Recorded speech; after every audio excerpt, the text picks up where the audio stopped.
आज का focus death experiences से रिलेटेड 3 टॉपिक्स पर रहेगा। एडीसी, आफ्टर डेथ कम्युनिकेशंस, मृत्यु के बाद के संपर्क। एनडीई, नियर डेथ एक्सपीरियंसेस, मृत्यु के निकट होने का अनुभव। और पीएलएम, पास्ट लाइफ मेमोरीज, पुनर्जन्म की यादें। ऐसे आध्यात्मिक अनुभव किसी को भी हो सकते हैं। इसमें कोई उम्र, समय, जाति, धर्म की कोई सीमा नहीं है।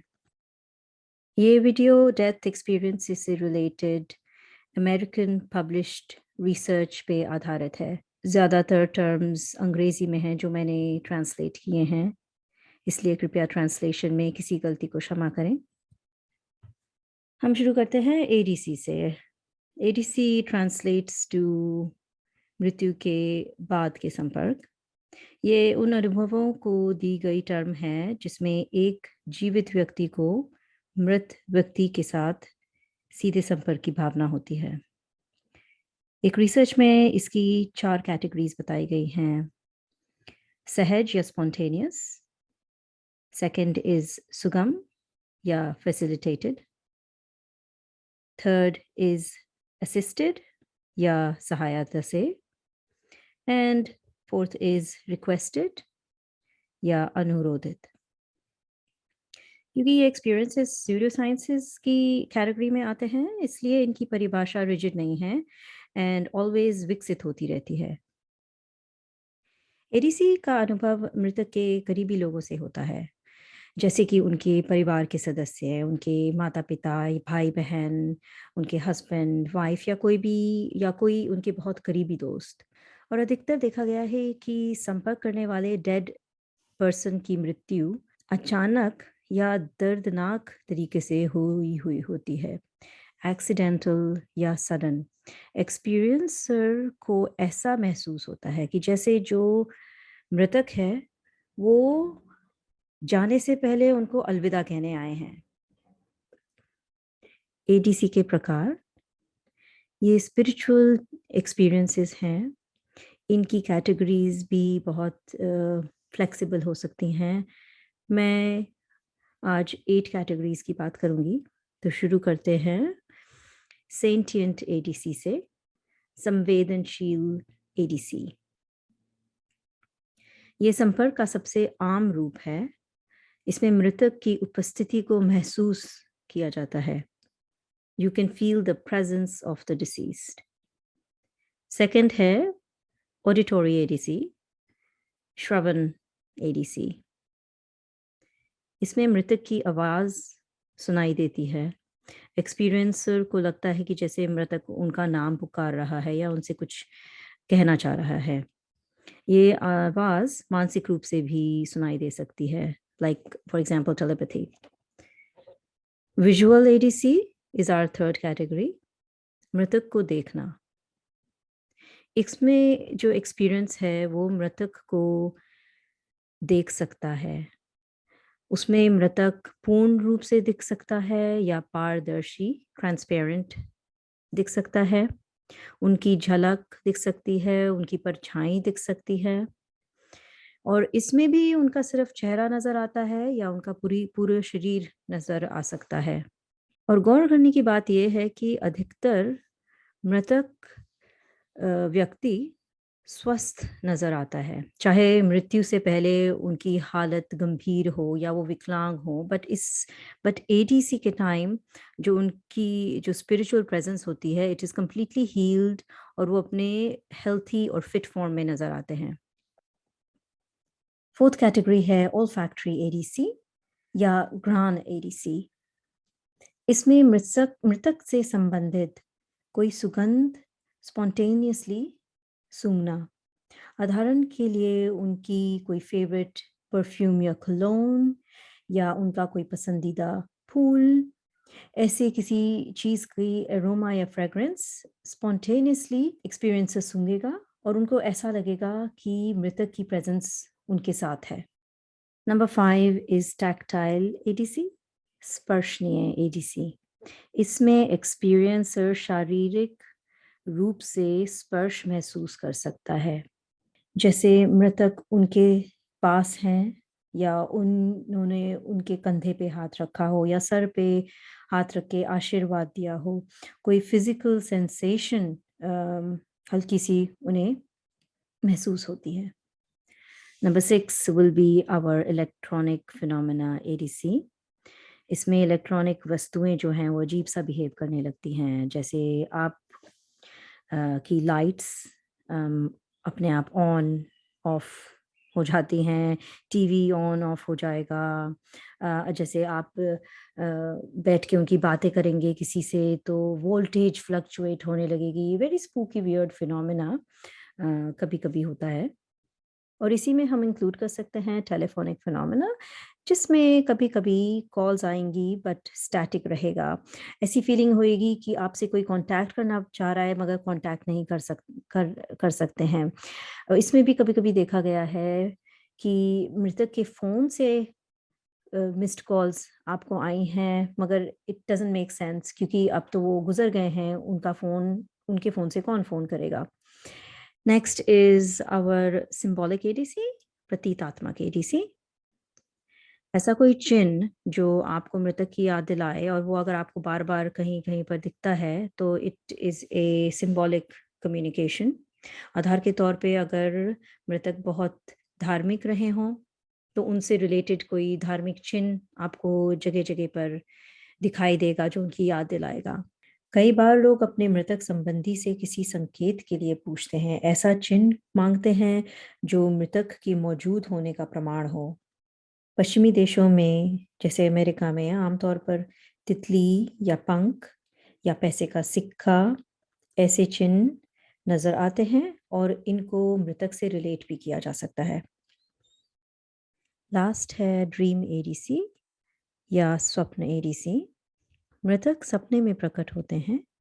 ऐसे सपने सामान्य सपनों की तुलना में बहुत तीव्र या रंगीन लगते हैं, बहुत वास्तविक लगते हैं और कई बार इन सपनों में मृतक कुछ महत्वपूर्ण बातें कह जाते हैं। इन सब के अलावा और प्रकार के एडीसी भी हो सकते हैं, जैसे कि साइकिक की हेल्प से मृतक से संपर्क। एडीसी की कोई समय सीमा नहीं होती है। ऐसा अनुभव कभी भी किसी को भी हो सकता है। ये अनुभव मृतक के करीबी लोगों के साथ होते हैं। ज़्यादातर एडीसी थेरेप्यूटिक होते हैं और अपने प्यारों को खोने के दर्द को सहने की शक्ति देते हैं। यहाँ OWE अदर वर्ल्डली एक्सपीरियंसेस पर आप शेयर करे गए एडीसीज देख सकते हैं। अपने ऐसे एक्सपीरियंसेस शेयर करने के लिए नीचे लिंक 2 पर जाएं। अब बात करते हैं NDE नियर डेथ एक्सपीरियंसेस की, जिसको हम निकट मृत्यु के अनुभव भी कह सकते हैं।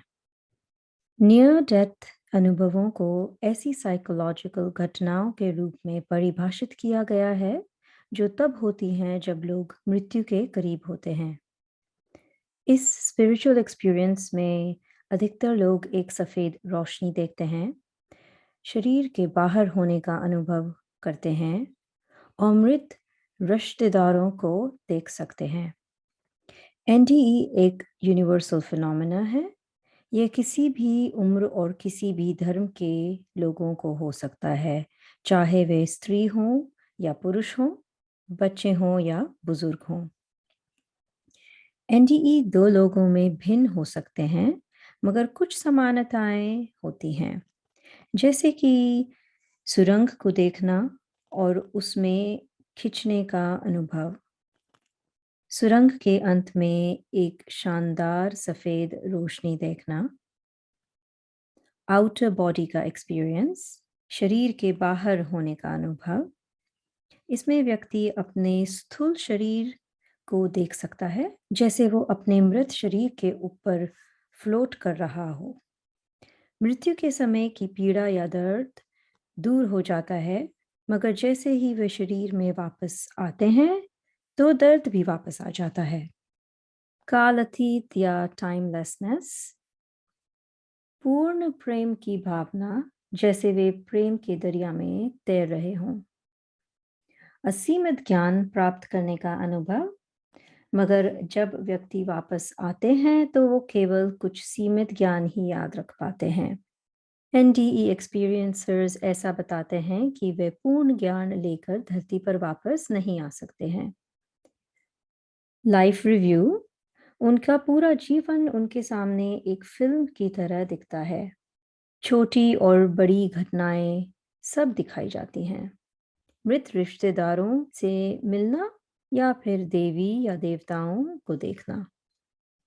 उनको बताया जाता है कि वह अभी उस रोशनी की दुनिया में नहीं रह सकते हैं, उनका धरती पर कुछ काम बाकी है और उनको वापस भेज दिया जाता है। कुछ एनडीई एक्सपीरियंसेस में नरकीय अनुभव भी हो सकता है। ये डरावने वातावरण को चित्रित करते हैं। जो लोग एनडीईज का अनुभव करते हैं, उन पर एनडीईज का गहरा प्रभाव पड़ता है। मृत्यु का भय खत्म हो जाता है, दूसरों के लिए करुणा में वृद्धि होती है। वे आध्यात्मिक हो जाते हैं। कई लोगों में सहज ज्ञान जागृत हो जाता है। हालांकि कुछ लोगों पर इसका नेगेटिव प्रभाव पड़ सकता है, जैसे कि डिप्रेशन या असामाजिक हो जाना। हमारा तीसरा टॉपिक है पुनर्जन्म की यादें।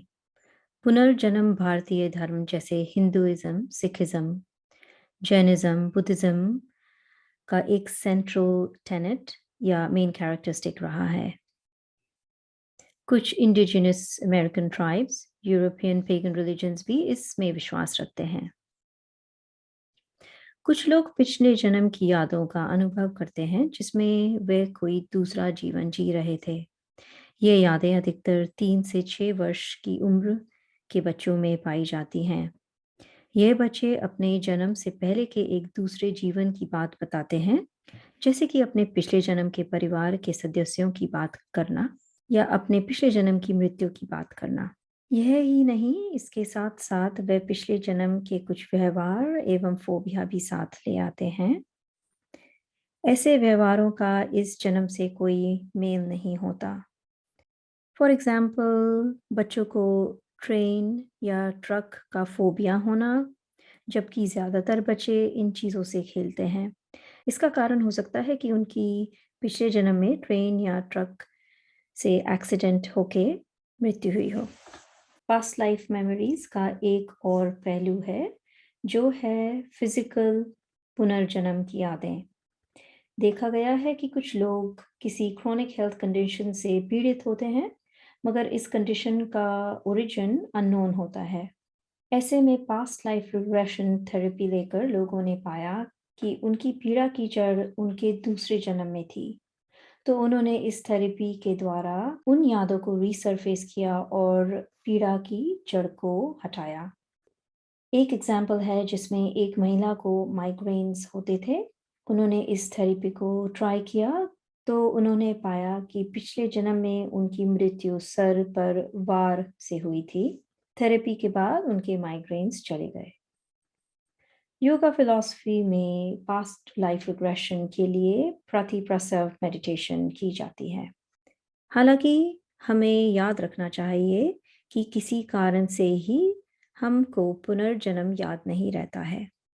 ब्रह्मांड के नियम का पालन करते हुए ऐसी थेरेपी को आवश्यकता पड़ने पर ही लें। पुनर्जन्म के 2 केसेस मैं आपसे शेयर करूंगी। दोनों केसेस इंडिया के हैं। पहला केस है टीटू सिंह का। टीटू सिंह का जन्म यूपी के एक गांव में हुआ था। उन्हें 2.5 साल की उम्र में अपने पिछले जन्म की याद आने लगी। टीटू सिंह ने कहा कि वह अपने पिछले जन्म में आगरा में सुरेश वर्मा नाम के एक व्यक्ति थे। एक बैठक का आयोजन किया गया जहां वह अपने पिछले जन्म के परिवार से मिले। वह बच्चों के एक समूह से अपने बच्चों को पहचानने में सक्षम था। टीटू के सिर पर एक जन्म का निशान भी था जो सुरेश के सर पर एक गोली के निशान के साथ मेल खाता था, जिसमें उनकी अनएक्सपेक्टेड मृत्यु हो गई थी। दूसरा केस है शांति देवी का, जिनका जन्म दिल्ली में हुआ था। और जब वे 4 साल की थीं, तो उन्होंने अपने माता-पिता को बताया कि वह अपने पिछले जन्म में लुगड़ी देवी थीं। जब उनके माता-पिता ने पिछले जन्म के उनके परिवार को खोजने में उनकी सहायता नहीं करी, तो शांति देवी ने 6 साल की उम्र में मथुरा जाने के लिए अपने घर से भागने की कोशिश की। अंत में जब वे लुगड़ी देवी के परिवार से मिलने में सक्षम हुईं, तो शांति देवी ने अपने पिछले जन्म के पति और बेटे को पहचान लिया। यह मामला इतना चर्चित हुआ कि महात्मा गांधी ने इसकी जांच के लिए एक कमिटी का गठन किया। प्रमुख पुनर्जन्म researcher Ian Stevenson and KS. Rawat ने भी इस केस को स्टडी किया। आज हमने इन 3 आध्यात्मिक एक्सपीरियंसेस की बात करी है: after death communication, near death experiences and past life memories. इन तीनों के अलावा भी काफ़ी सारे आध्यात्मिक एक्सपीरियंसेस होते हैं। हर व्यक्ति का अनुभव अलग होता है। किसी व्यक्ति के अनुभव के प्रकार या तीव्रता के बावजूद इसका सम्मान करना महत्वपूर्ण है, भले ही ये आपके दुनिया के देखने के तरीके से अलग हो। स्पिरिचुअल अनुभवों का सार यह है कि हमें करुणा का अभ्यास करना चाहिए और अपने आसपास की हर चीज़ के प्रति दयालु भाव रखना चाहिए, क्योंकि हम सब एक बड़ी वास्तविकता का हिस्सा हैं। We are all interdependent in ways beyond our comprehension. यदि आपको कोई स्पिरिचुअल अनुभव हुए हैं, तो मैं आपसे अपने अनुभवों पर विश्वास करने और इनकी व्याख्या करने का अनुग्रह करती हूँ। स्पेशली मैं उन सभी लोगों के बारे में सोच रही हूँ जिन्होंने विशेष रूप से इस कोविड पैंडेमिक में अपने प्रियजनों को खो दिया है। यदि आपके साथ आफ्टर डेथ कम्युनिकेशन हुआ है, तो याद रखें कि यह एक पवित्र संचार है और मुझे आशा है कि यह आपको हील होने में मदद करेगा। यहाँ OWE अदर वर्ल्डली एक्सपीरियंसेस पर आप शेयर करे गए ऐसे एक्सपीरियंसेस देख सकते हैं। मैं अपने सभी गेस्ट्स को उनकी कहानियाँ शेयर करने के लिए धन्यवाद देना चाहती हूँ। अगर आप अपनी कहानी यहाँ OWE पर शेयर करना चाहते हैं, तो लिंक नंबर 2 पे जाइए। Thank you for watching. नमस्ते।